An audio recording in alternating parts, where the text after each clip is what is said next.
크리스천들이 늘 승리하는 삶을 사는 것 같지는 않습니다.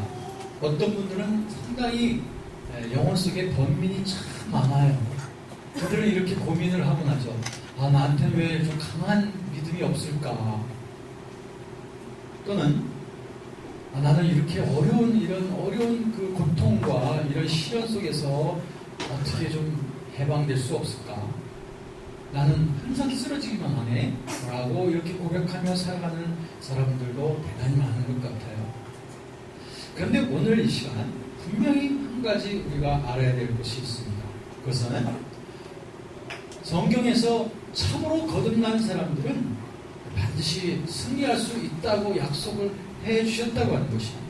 왜냐하면 거듭난 사람들은 예수 그리스도 안에 있기 때문에 그리스도 안에 있는 그 영광스러운 부요함과 그 능력으로 말미암아 우리들은 세상에서도 승리할 수 있다고 그렇게 약속하고 있는 줄로 믿습니다. 그런데 오늘 말씀에도 있듯이 거기에는 두 가지 원리가 있습니다. 하나는 세상의 원리가 있고요. 하나는 영적인 원리가 있습니다.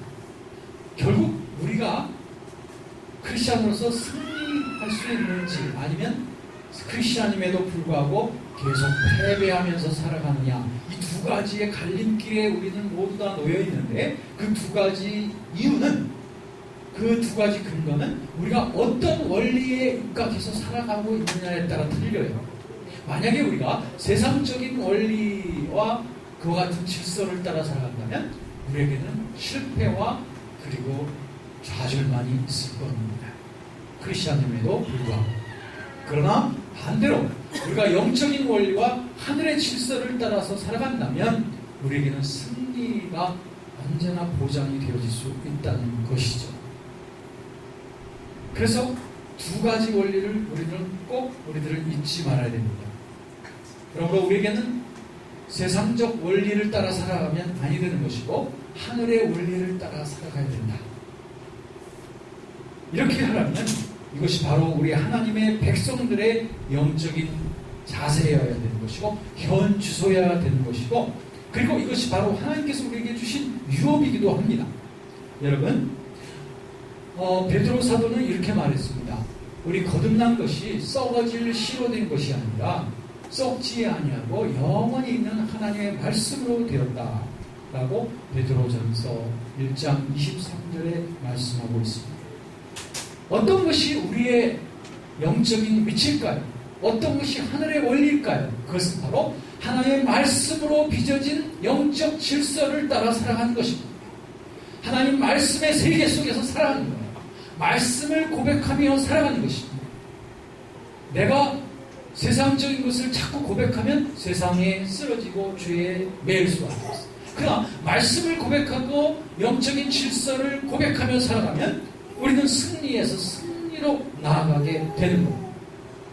우리에게 시련과 유혹은 계속 있지만 그런 유혹과 시련을 만날 때 우리가 어떤 자세로 이것을 받아들이느냐 하는 것은 매우 중요하지 아니할 수 없습니다.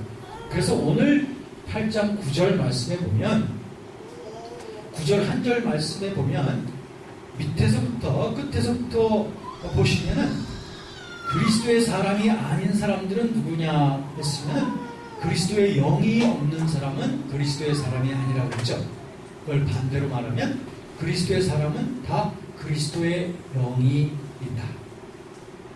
자, 그러면 조금 더 올라가면 그리스도의 영이 있다면 그 사람은 그 그리스도의 영, 하나님의 영이 우리 안에 거하고 계신 것이다.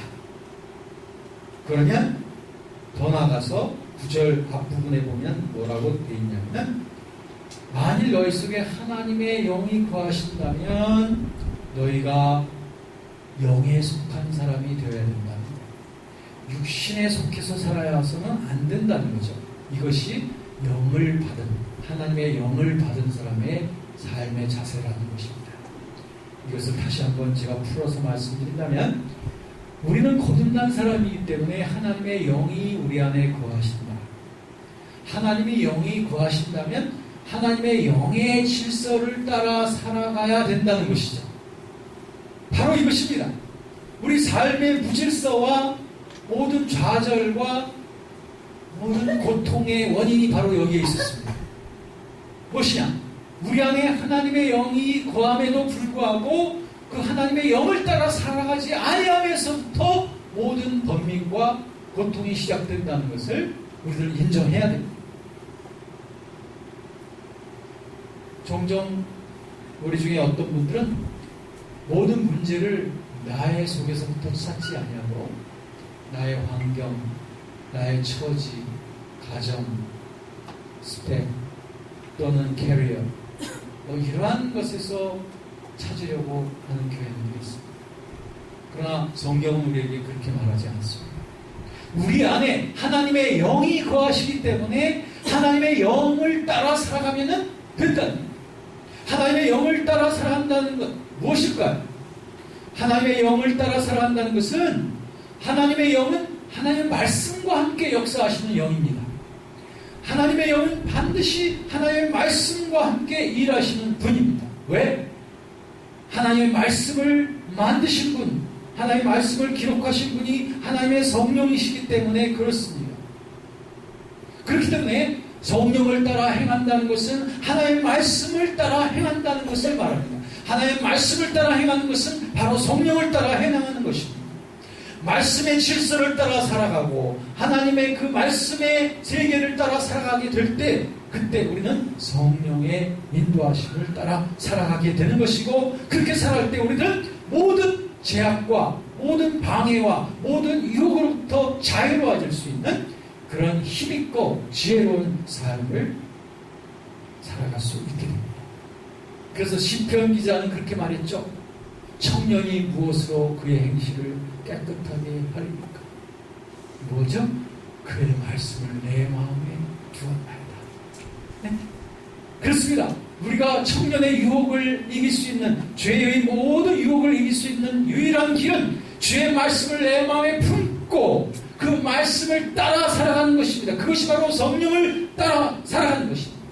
하나님의 말씀은 곧 성령의 검이기 때문에 말씀을 내 심령에 무장하고 그 말씀을 따라 고백하고 행하며 나갈 때 그때 성령의 충만함과 성령께서 나의 삶을 인도해 주시는 거죠. 갈라디아서 5장 16절에 너희는 성령을 쫓아 행하라. 그리하면 육체의 욕심을 이루지 아니하리라. 하나님 말씀은 모호하지가 않습니다. 아주 분명합니다. 성령을 따라 행하면 너희들은 죄짓지 않는다. 성령을 따라 행하면 너희들은 승리할 것이다. 성령을 따라 행하면 너에게 평강이 있을 것이다. 그렇습니다.